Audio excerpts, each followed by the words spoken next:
Okay, I am here with Kevin Jakes, who is a professor at Indiana University located in Bloomington. Thank you for being here.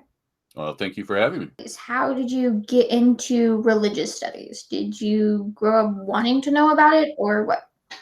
No, I was an undergraduate when my undergraduate degree was in political science, and for a lot of different reasons, I ended up focusing on political philosophy in the Middle East as an undergraduate. But at the same time, I had volunteered on some Native American archaeological digs in Arizona, where I was living, and I really fell in love with archaeology, and so I decided after I finished my undergraduate degree, I took a year or two off because we were starting a family and a couple of other issues, and I decided I would apply for the archaeology degree, which is in the Department of Anthropology. Never had any anthropology courses as an undergraduate or anything, and they rejected me.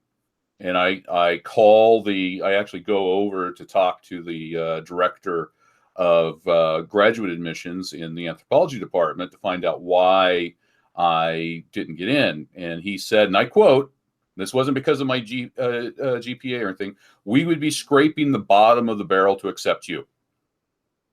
And I Yeah. said, why? And he said, well, you don't have any anthropology background. You just don't have any experience. And in order to do a graduate degree in a field like anthropology or archaeology, at least at Arizona State, the idea is that you have to have more experience than what I had to be admitted. But it made me mad. And so I looked around for any degree that still had a due date that was open that I could apply for, and religious studies was one of the few that that were still open.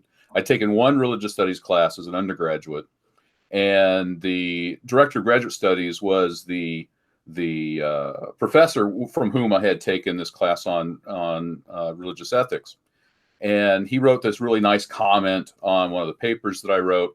And I walked into his office and I showed him the paper, and I said, based on your comment, would you write me a letter of recommendation for admission into your department? He said yes, and I got admitted. So I really basically ended up doing everything I'm doing for the rest of my life because I got mad. When I got into it, I fell in love with the study of religion. It was a fast. Well, thank you for answering some questions that I had. You're very welcome.